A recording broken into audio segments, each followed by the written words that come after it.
ஓம் அஸ்வத்வஜாயத்மஹே தனுரஸ்தாய தீமகி தன்னோ சுக்கர பிரஜோதயாத். வணக்கம் நேர்களே, உங்கள் குன்றத்தூர் பாலாஜியின் அன்பார்ந்த வணக்கங்கள்.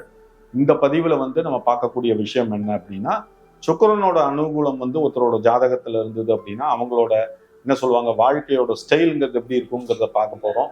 அதான் இப்போ சுக்கர காயத்ரியை பற்றி நம்ம முதல்ல ஆரம்பத்தில் சொன்னேன். இப்போ சுக்கிரன் நம்ம இந்த பதிவில் பார்க்க போறோம். சுக்கிரன் ஒருத்தரோட ஜாதகத்துல வலுவா இருக்காரு அப்படின்னா அவங்களுக்கு கிடைக்கக்கூடிய விஷயங்கள்லாம் என்னங்கிறத பார்க்க போறோம்.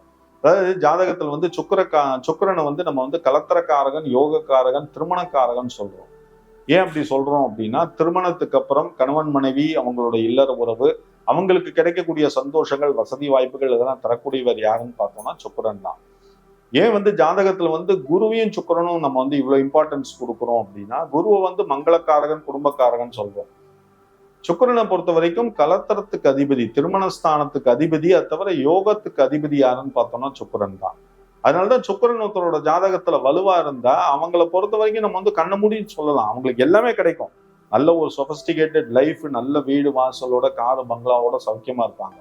ஏன்னா அந்த யுகாதிபதின்னு சொல்லக்கூடிய சுக்கிரன் இப்போ சுக்கிரன் பார்த்தோம்னா ஜாதகத்துல ரிஷபத்துல இருந்தாலும் துலாம்ல சுக்கிரன் இருந்தாலும் அந்த ரெண்டு இடமும் விசேஷமான அமைப்பு. காரணம் ஏன்னா அது சுக்கிரனோட ஆட்சி ஸ்தானம், சுக்கிரனோட ஆட்சி வீடுன்னு சொல்லக்கூடிய ரிஷபம் அண்டு துலாம். இந்த ரெண்டு இடத்துல சுக்கிரன் இருந்தாலும் ரொம்ப விசேஷம் அமைப்பு. அதே மாதிரி சுக்கிரன் மீனத்துல இருக்கார் அப்படின்னா அதுவும் ரொம்ப விசேஷமான அமைப்பு. மீனத்துல சுக்கிரன் உச்சஸ்தானத்துல இருக்கார். கிரகம் எப்பவுமே ஆட்சி ஸ்தானம் உச்சஸ்தானத்துல இருக்கும் போது என்ன ஒரு பெனிஃபிட்னு பார்த்தோம்னா, ஜாதகர் சேஃப் ஜோன்ல இருப்பார். ஏன்னா யோகத்துக்கு அதிபதி அப்படிங்கும் போத நம்ம அதை கன்சிடர் பண்ணணும். அதாவது தொட்டதெல்லாம் தொடங்கக்கூடிய யோகம் நம்ம சில பேருக்கு சொல்லுவோம். அதுக்கு காரணம் என்ன அப்படின்னா, அவன் என்னடா நேத்தி ஒரு பிசினஸ் பண்ணினா, இன்னைக்கு ஒரு பிசினஸ் பண்ணலாம்.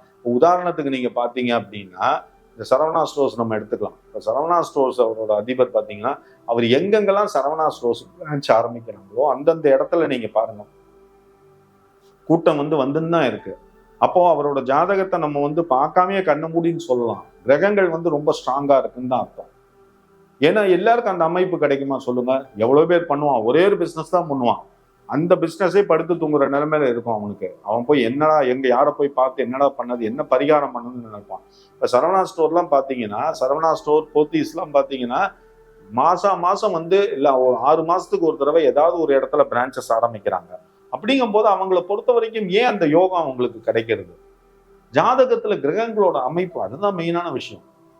இப்போ ஒண்ணும் இல்ல, ஒருத்தரோட ஜாதகத்துல பூர்வ புண்ணியஸ்தானம் சொல்லக்கூடிய 5வது இடம் ரொம்ப விசேஷமான இடம். அதே மாதிரி கலத்திரஸ்தானம் சொல்லக்கூடிய 7வது இடம் ரொம்ப விசேஷமான இடம். அதே மாதிரி ஜீவனஸ்தானம் சொல்லக்கூடிய 10வது இடம் ரொம்ப விசேஷமான இடம். அதே மாதிரி லாபஸ்தானம் சொல்லக்கூடிய 11வது இடம் ரொம்ப விசேஷமான இடம்.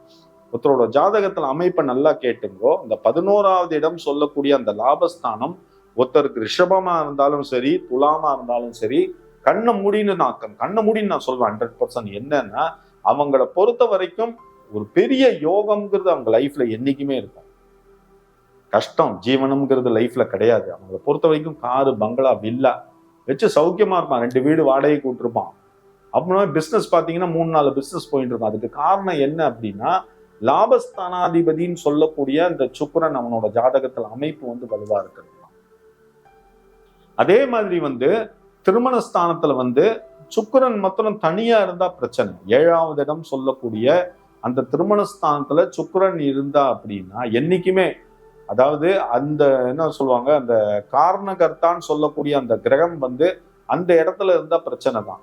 ஒண்ணும் கிடையாது. லக்னத்திலேருந்து 5வது இடம் சொல்லக்கூடிய அந்த பூர்வ புண்ணியஸ்தானம், அது தவிர புத்திரபாகியஸ்தானம் சொல்லுவாங்க. அந்த 5வது இடத்துல குரு தனியா இருந்தாருன்னா நம்ம நினைக்கலாம், குரு அந்த இடத்துல இருக்காரே மங்களக்காரகன் தானே, அவர் அங்க இருந்தா பிரச்சனை இல்லையேன்னு நினைக்கலாம். கிடையாது, அப்படி கிடையாது.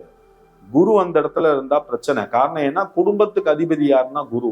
அப்படிங்கும் போது குடும்ப பந்தத்துக்கு, ஒரு உறவு உருவாரத்துக்கு அடிப்படை காரணமா இருக்கக்கூடிய அந்த என்ன சொல்வாங்க, திருமணம், அந்த குழந்தை பாக்கியம், அதுக்கு உண்டான அந்த அதிபதியும் சொல்லக்கூடிய குரு 5வது இடத்துல இருந்தா பிரச்சனை. அதே மாதிரி கலத்தரக்காரகன் சொல்லக்கூடிய சுக்கிரன் தனியா 7வது இடத்துல இருக்காரு அப்படின்னா டெஃபினட்டா அது ப்ராப்ளம். இதெல்லாம் நம்ம ஜாதகத்துல ஐடென்டிஃபை பண்ணணும். அதே மாதிரி சுக்கிரன் பார்த்தோம் அப்படின்னா சில கிரகங்களோட சேர்ந்து இருக்கும் போது கொடுக்கக்கூடிய அமைப்பு, அங்கதான் மெயின். நான் சொன்ன ஏற்கனவே மீனத்துல வந்து குருவும் சுக்கிரனும் சேர்ந்து இருந்தா அது வந்து குரு சுக்கிர யோகம் ரொம்ப விசேஷமான அமைப்பு, கோடீஸ்வர யோகத்தை கொடுக்கக்கூடிய யோகம். அதே மாதிரி சுக்கிரனோட வந்து சந்திரன் சேர்ந்து இருந்தாலும் ரொம்ப விசேஷமான அமைப்பு. அதே மாதிரி சுக்கிரனோட பாவ கிரகம் சொல்லக்கூடிய ராகு இல்ல வந்து சூரியன் சேர்ந்து இருந்தா நிச்சயமா வந்து அவங்களோட ஜாதகத்தை பார்க்காமே சொல்லலாம், அவங்க வந்து கொஞ்சம் மனசளவுல வந்து கொஞ்சம் வீக் பர்சனாலிட்டின்னு சொல்லலாம் தாராளமா. நான் சொல்றது என்னன்னா அதை தெரிஞ்சுக்கணும். என்னன்னா சில பேர் நினைப்பாங்க சுக்கிரனோட வந்து சேர்க்க வந்து வேற மாதிரி இருக்கு அப்படின்னா அவங்கள பொறுத்த வரைக்கும் லைஃப்ல வந்து அவன் வந்து என்ன சொல்லுவாங்க, கரெக்டான பொசிஷன்ல அவனை இருக்க விடாது. ஃபார் எக்ஸாம்பிள் எல்லாருக்கும் கல்யாணம் ஆகும், கணவன் மனைவி உறவுங்கிறது நல்லா போயிட்டு இருக்கும். திடீர்னு பாத்தீங்கன்னா ஒரு அஃபேர் சொல்லிட்டு உள்ள ஒருத்தர் சில பேருக்கு உள்ள வரும். அந்த மாதிரி விஷயங்கள் வரத்துக்கு காரணம் என்ன அப்படின்னா ஜாதகத்துல இருக்கக்கூடிய அந்த அமைப்பு. சுக்கிரனோட ராகு சேர்ந்தாலும், சுக்கிரனோட சூரியன் சேர்ந்தாலும், சுக்கிரனோட புதன் சேர்ந்தாலும் இந்த பிரச்சனைங்கிறது நீங்க போய் வந்து தேடி போகணும்னு அவசியம் கிடையாது. அது உங்களை தேடிட்டு வரும். நீங்க சாதாரணமா ஒரு பொண்ணுகிட்ட பேசிட்டு இருப்பீங்க, ஆனா ஆபீஸ் ஃபுல்லா பரவலா என்ன சொல்லும், ஓ அந்த அம்மாக்கும் வந்து அவருக்கும் வந்து பாத்தீங்க அப்படின்னா ஏதோ ஒரு லிங்க் இருக்கு, போயிட்டு இருக்கு அப்படின்னு சொல்லிட்டு ஒரு பரவலா போயிட்டு இருக்கும். அப்ப வந்து நம்ம வந்து இதை பார்க்காமயே ஒருத்தரோட ஜாதகத்துல இந்த அமைப்பு இருக்குங்கிறதுக்கு வந்து நம்ம ஈஸியா நம்ம கண்டுபிடிக்கலாம். அதனாலதான் எந்த கிரகம் எந்த கிரகத்தோட சேர்ந்து இருக்கோ அதனால அந்த கிரகம் வந்து இந்த மாதிரி பிரச்சனையில இருக்குன்னு நம்ம தாராளமா சொல்லலாம். அதனாலதான் சுக்கிரனை வந்து ஏன் பேஸ் பண்ணி நம்ம பாக்குறோம் அப்படின்னா திருமணத்துக்கு அதிபதி யாருன்னா சுக்கிரன். அப்படிங்கும் போத யோகக்காரகன் சொல்லக்கூடிய சுக்கிரனும் திருமணக்காரகன் சொல்லக்கூடிய சுக்கிரன். அப்படிங்கும்போது சுக்கிரனோட இந்த கிரகங்கள் சேர்ந்து தான் லைஃப்ல இந்த பாதிப்புகள் கொடுக்கும்னு சொல்லிட்டு நம்ம தெரிஞ்சுக்கலாம். இவ்வளவு யோகங்கள் இருந்தாலும் சுக்கிரனுக்கு சில பலவீனமான விஷயங்களும் சுக்கிரனோட ஜாதகம் அடிப்படையில் நம்ம பார்க்கும்போது கிரகங்களோட சேர்க்கையை வச்சுதான் நம்ம கண்டுபிடிக்கலாம். அதனாலதான் அந்த காலத்துல என்ன சொல்லுவாங்கன்னா ஒரு ஜாதகத்தை கொண்டு போய் நம்ம காட்டுறோம் அப்படின்னா அந்த பையனோட ஜாதகம் பொண்ணோட ஜாதகத்தை பார்த்ததுக்கு அப்புறம் தான் அவங்க அந்த திருமண பொருத்தம்ங்கிறத எழுதுவாங்க. இப்பவும் நடைமுறையில அதை தான் நான் சாத்தியப்பட்டு எல்லாருக்கும் நான் சொல்லிட்டு இருக்கிற விஷயம். அவங்க என்ன பண்றாங்க, வெறுமை வந்து பையனோட நட்சத்திரம் பொண்ணோட நட்சத்திரம் இதை போய் ஜோசியர்கிட்ட சொல்லி எவ்வளவு பொருத்தம் இருக்குன்னு சொல்லுங்க ஜோசியரை, நாங்க திருமண டேட் புக் பண்ணணும்னு சொல்றாங்க. ஆனா அது வந்து தவறான விஷயம். பையனுக்கு யாரு கூட என்ன பிரச்சனை இருக்கு, இல்ல பையனோட ஜாதகத்துல சுக்கிரன் எப்படி இருக்காரு, இதெல்லாம் நம்ம முதல்ல தெரிஞ்சுக்கணும். ஏன் சொல்றேன் அப்படின்னா ஆண்களோட ஜாதகத்துல சுக்கிரன் வந்து நீச்சத்துல இருந்தாலும் சுக்கிரன் பகைஸ்தானத்துல இருந்தாலும் அந்த குழந்தை பாக்கியத்தை வந்து லேட் பண்ணக்கூடிய விஷயம், இதை முதல்ல தெரிஞ்சுக்கணும். பொண்ணோட ஜாதகத்துல அதே மாதிரி சுக்கிரன் என்ன பொசிஷன்ல இருக்கார், செவ்வாய் என்ன பொசிஷன்ல இருக்கார் சொல்லிட்டு பார்க்கணும். ஏன்னா திருமணத்துக்கு அப்புறம் நம்ம நடத்தி முடிச்சுட்டு பொண்ணு வீட்லயும் பையன் வீட்லயும் அடுத்த விஷயம் என்ன எதிர்பார்ப்பாங்க, குழந்தை பாக்கியம். அதை வந்து கரெக்டா இருக்கா இதெல்லாத்தையும் அனலைஸ் பண்ணறதுக்கு தான் ஜாதக கட்டம்ங்கிறது தேவை, பையனோடது பொண்ணோடது. ஓகேங்களா? அதனால இதெல்லாம் தெரிஞ்சுக்கணும். லைஃப்ல தெரியறதுக்கு தான் இந்த பதிவுல நான் இவ்வளவு விஷயங்கள் சொல்லிட்டு இருக்கேன். ஓகேங்களா? இந்த பதிவுல நான் சொல்லக்கூடிய விஷயங்கள் உங்களுக்கு ரொம்ப பிடிச்சிருந்தது அப்படின்னா நிச்சயமா அதை பார்த்ததோடு நிறுத்திக்காதீங்க. உங்களோட ஃப்ரெண்ட்ஸ் ரிலேட்டிவ் எல்லாருக்கும் ஷேர் பண்ணுங்க. முடிஞ்சது அப்படின்னா சப்ஸ்கிரைப் பண்ணுங்க, ரொம்ப சந்தோஷப்படுவோம். ஜாதகத்துல உங்களுக்கு என்ன சந்தேகம் இருந்தாலும் கீழே என்னோட வாட்ஸ்அப் மொபைல் நம்பர் சொல்லக்கூடிய 9884277263 இது கால் பண்ணுங்க.